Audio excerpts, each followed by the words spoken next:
रोतावे अखिया हमर रोवा ताका जारवा अरे रोवा ताका जारवा हो धर के ला दिलवा छन छन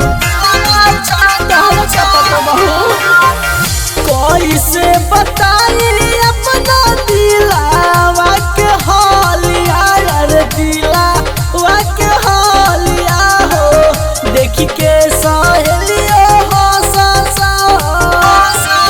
हर लागो ताकि झूठा रहे प्यार हर जाला दी से गाड़ी धके आ जाए राजा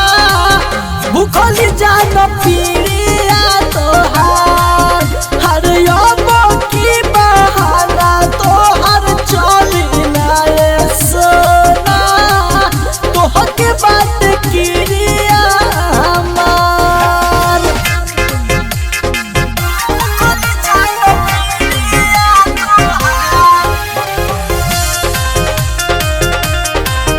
भूखली जान पीड़िया तोहार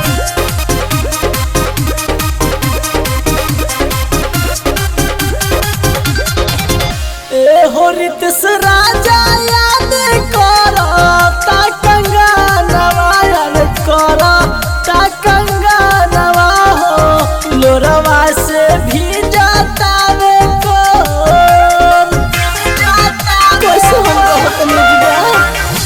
चंदन विकास आकाश मारो तार तानवा यार मारो तार तानवा हो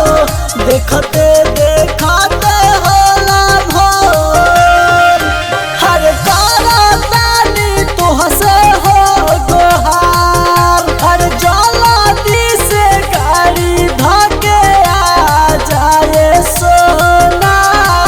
भूखली जान पीड़िया तोहार हर योबो की बहाना नहीं चलिए सोना